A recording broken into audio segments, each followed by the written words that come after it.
on BET. If you haven't already, please hit my subscribe button down at the bottom.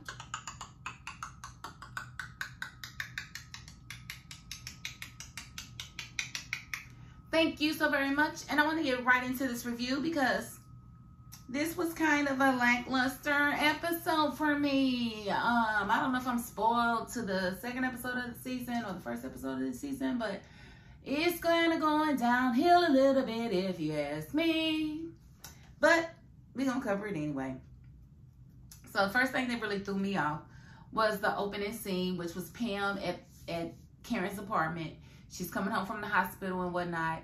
And Pam's got all of this double stuff. Double strollers, double car seats, double everything. And, you know, Danny's trying to tell her without telling her that, you know, one of the babies passed and she's just not getting it. But my whole thing is, Karen sat her and Sabrina down and asked them to be her godmother. The godmother to her kids, right? So how the heck didn't she know already that she lost one of their babies? You mean to tell me the cellular towers are still down?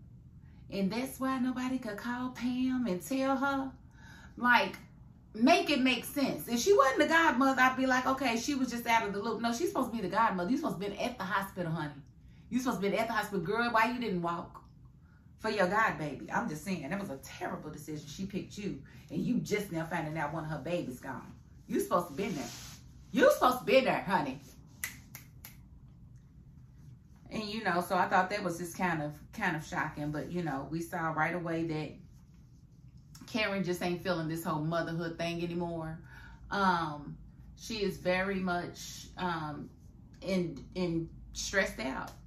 I'm going to call it postpartum, but I think it's more than that because she's just not, she doesn't want to feed her baby. She's not trying to cuddle with her, spend any time with her. And I just find that awfully odd. Yes, you lost one of your babies, but you still have a baby that needs care and needs love and all those things. But we all know, like I said, that's not the baby she wanted. She wanted Zach's baby the whole time. She never, ever wanted Aaron's baby. So there's no telling. And we may have just been saving this baby from feeling abuse in her face, because clearly Karen was going to show a difference between Zach's baby and Aaron's baby. They're not the same. She doesn't even want to feed her. Are you serious? Like, no, I'm very, very disappointed in Karen because I thought she would love both of her babies, even though they had different fathers. But no, clearly she only loved one. Because I just don't understand why she doesn't even want to feed that baby. And I can understand being depressed, you feeding the baby and crying while you're feeding the baby. But to not want to do anything to help your baby at all, I think that's just a little bit past postpartum at this point. You know what I'm saying? Her just not want anything at all to do with the baby. Or maybe it is just, you know, severe postpartum. I don't know. But I hope she gets it addressed and gets it addressed soon, because it's really going to hurt Aaron's feelings when he realizes that she don't want to take care of his baby. When he realizes that she's fixated on the baby that she and Zach lost, it's gonna be hard on Aaron. Don't nobody want to hear that. And then I think we still are yet to see Zach and Karen will have a moment. They're definitely going to have a mourning moment for their baby. I don't even want to see it because of the way Karen's acting right now. I don't think she deserves that. She don't deserve the hug from Zach. She don't deserve the time to grieve with him. She don't deserve it. The baby's gone. I'm sad that the baby's gone, but she needs to think about Faith, because Faith is still here. I'm just saying. I don't like it at all, Karen. I don't like it at all. I don't like where the storyline's going, because it's going to paint her to be a bad mother, and I don't like that. I don't like that. But, you know, I'm not a writer, so there's that. And then we see Fatima, you know, trying to pep up Zach a little bit. Zach's kind of depressed. He's in, you know, he's grieving the loss of his baby because he really wanted the baby as well. And she's somehow trying to blame herself, like, maybe if I had taken her to a different hospital. Girl, you did everything you're supposed to do and then some. Some people wouldn't even done as much as you did. Like, I got you here, honey. I don't know. It's what the doctor said. I guess you're just going to be sitting out here. But you advocated and ran your little butt all around that hospital trying to make sure she had the best care possible.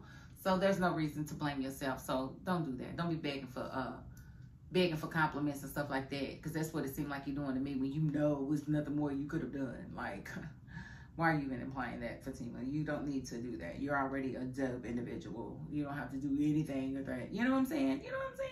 I'm just saying. And then we see Danny and Tony at the job, and Tony just keeps walking up on her like they ain't just got in trouble for, you know, for you know, fraternizing. You know, it's just weird to me. And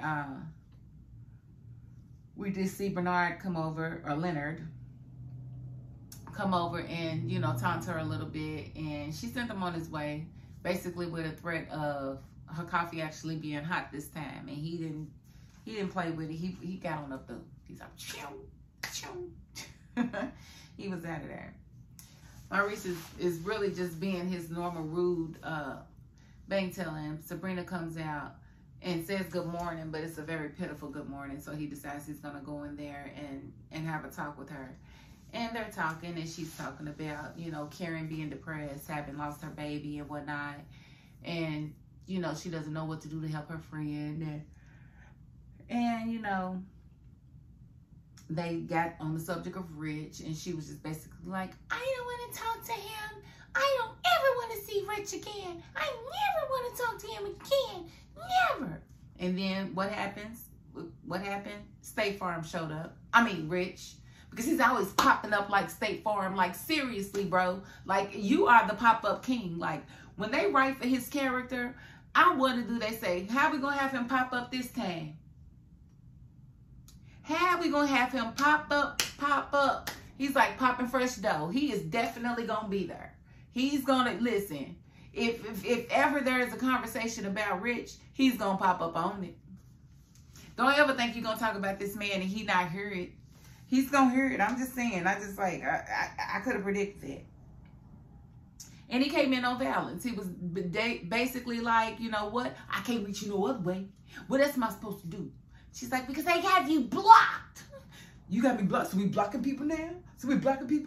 Yeah, we blocking people, bro. When you having sex with people, bro? When you having sex with Penelope, bro? Yes, I blocked you. Because it felt really good to block you and to deny access of me to you.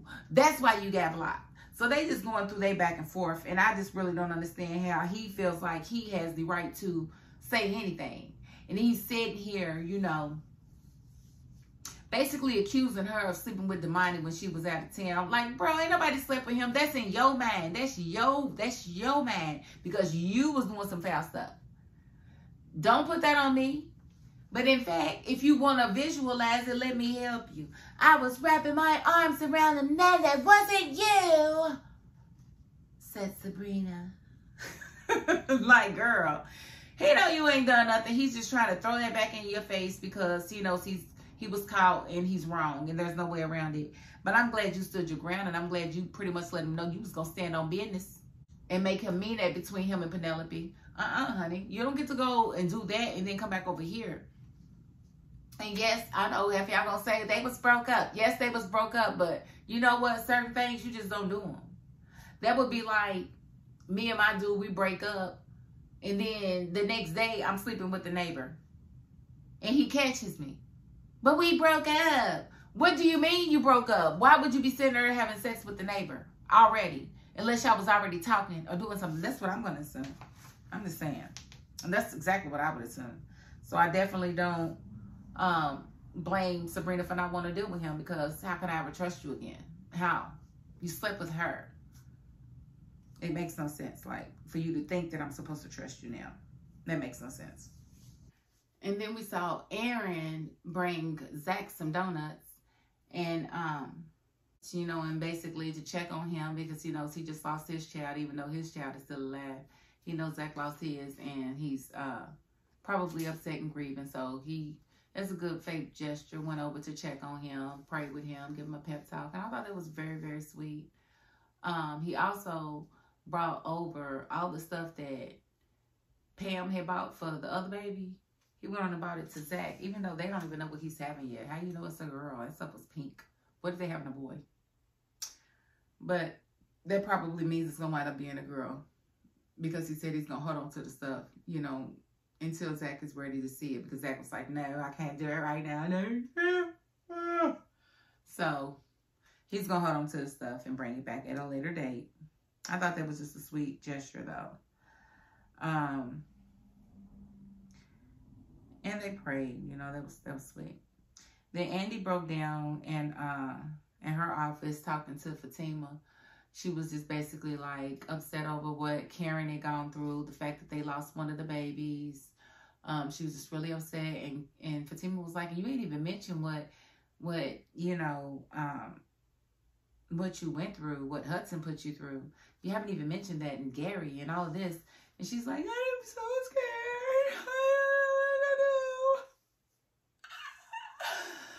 I don't know what to do. I can't sleep at night. Oh my God, I have nightmares. Oh my God. So, little Miss Andy's going through it. So we just got to pray for little Miss Andy, because she really don't know what to do. She's having nightmares. She's having visions. She can't stop hearing the gunshot. He shot Jasmine right in front of her. She's just very upset. And she has not heard from Gary, which is kind of odd in this situation, that he would not have reached out by now. But I'm pretty sure we'll hear from Milk Dud head ass Gary sooner or later, because he's never too far away. And then we see the doctor calls to check on Andy and Karen, and he gives some more information on the doctor, basically, and how he's got other lawsuits. He's been playing with other people's lives, and people have complained.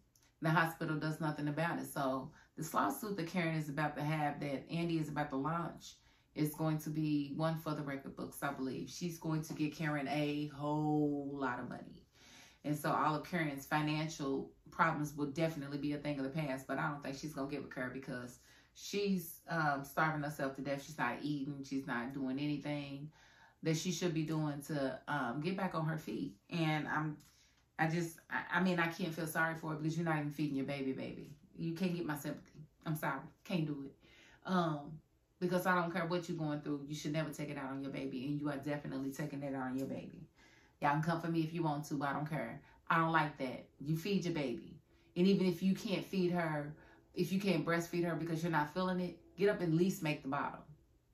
Feed your baby. Bond with your baby. That's still your baby.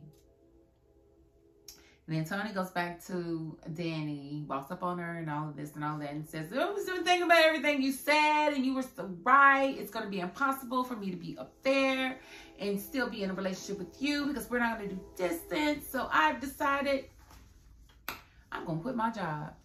And that is not what Danny wanted him to do. She did not want him to be unemployed and looking for work. And I have a feeling that he is going to get on her last nerve, because I have a feeling he is going to expect her to step up in ways that she should not have to step up for him. That's what I feel like is going to happen. And I feel like that's what's going to happen with this storyline with Tony and Danny, where we thought she was going to be getting rid of him at some point last season.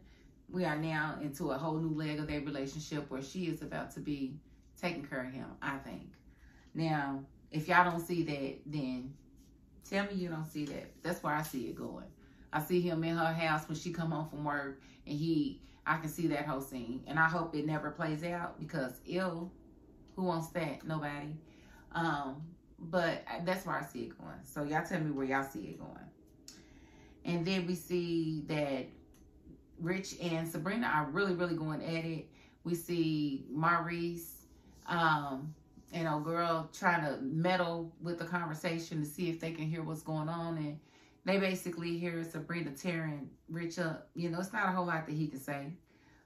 He's accused her of things that she didn't do, and she saw him doing things that he did do. So he really doesn't have a leg to stand on, and I don't even understand why he's there. But wouldn't you know, Penelope shows up to have a conversation with Sabrina.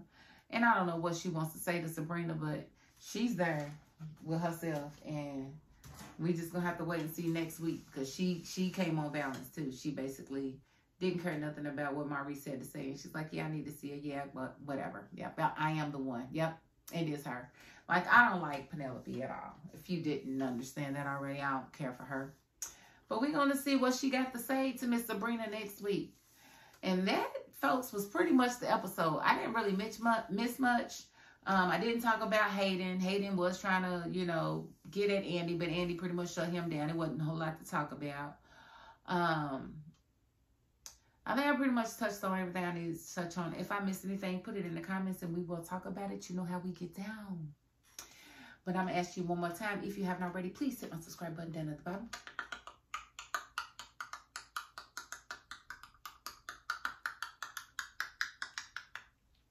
Thank you. And if you are not the subscribing type, you know what? You got to the end of this video, and that's more than I can ask of most. So thank you.